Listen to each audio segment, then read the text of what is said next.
On croit souvent à peu près comprendre comment une intelligence artificielle pense. Mais voilà qu'un phénomène assez étrange, découvert tout au fond des réseaux de neurones, est en train de tout remettre en question.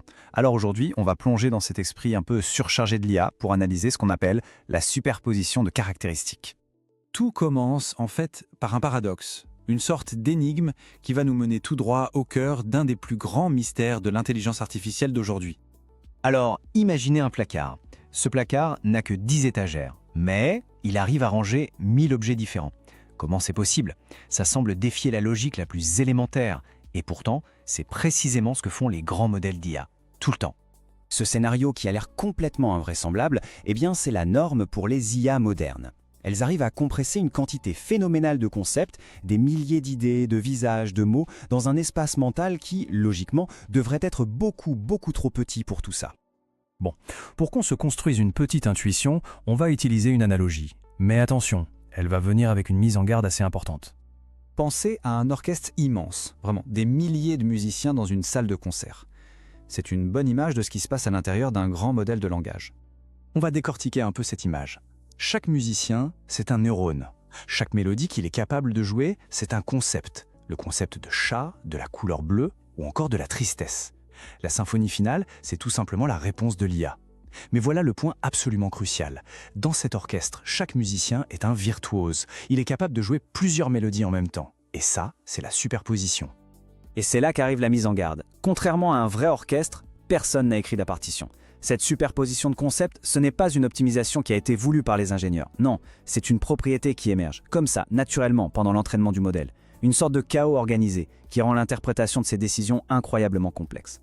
Voilà, maintenant qu'on a l'intuition, laissons de côté l'analogie et allons voir ce qui se passe vraiment dans les entrailles techniques d'un réseau de neurones. Le terme technique pour ce fameux musicien multitâche, c'est le neurone polysémantique.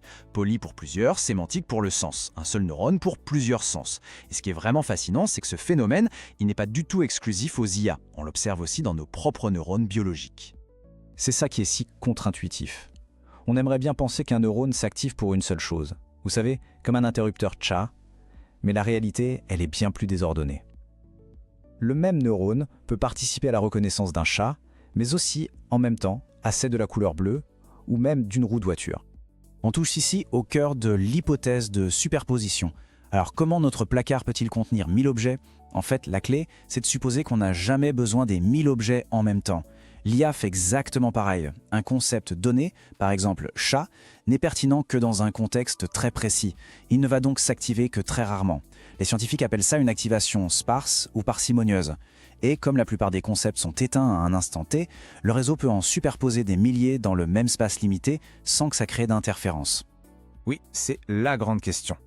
Si tout est mélangé, comment est-ce qu'on peut isoler une mélodie bien précise dans cette espèce de cacophonie de concepts? Comment savoir ce que pense vraiment le modèle?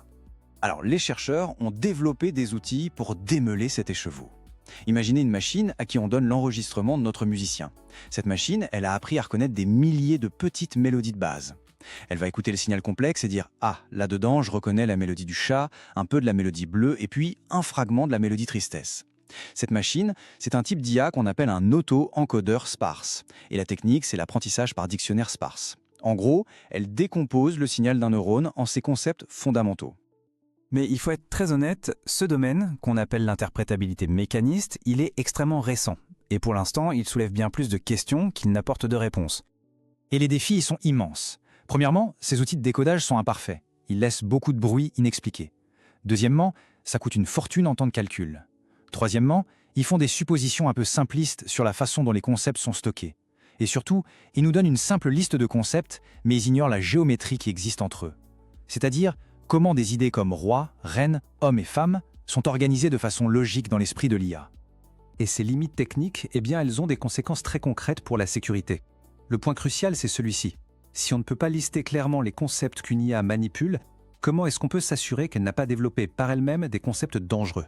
Comment retirer une idée malveillante si elle n'est pas stockée à un seul endroit, mais qu'elle est diffuse à travers tout le réseau en superposition avec des milliers d'autres idées?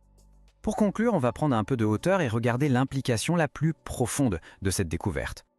Rappelez-vous ce qu'on a mentionné un peu plus tôt. Cette méthode un peu étrange mais incroyablement efficace pour encoder l'information, elle n'est pas unique à l'intelligence artificielle. Notre propre cerveau semble fonctionner d'une manière assez similaire.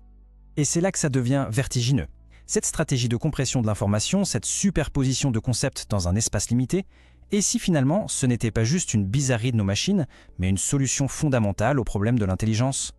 En étudiant les profondeurs de ces intelligences artificielles, on pourrait finalement être en train de découvrir un principe universel, un plan commun à toute forme d'intelligence complexe, y compris la nôtre. Une pensée qui, je l'espère, va nous laisser un peu songeurs.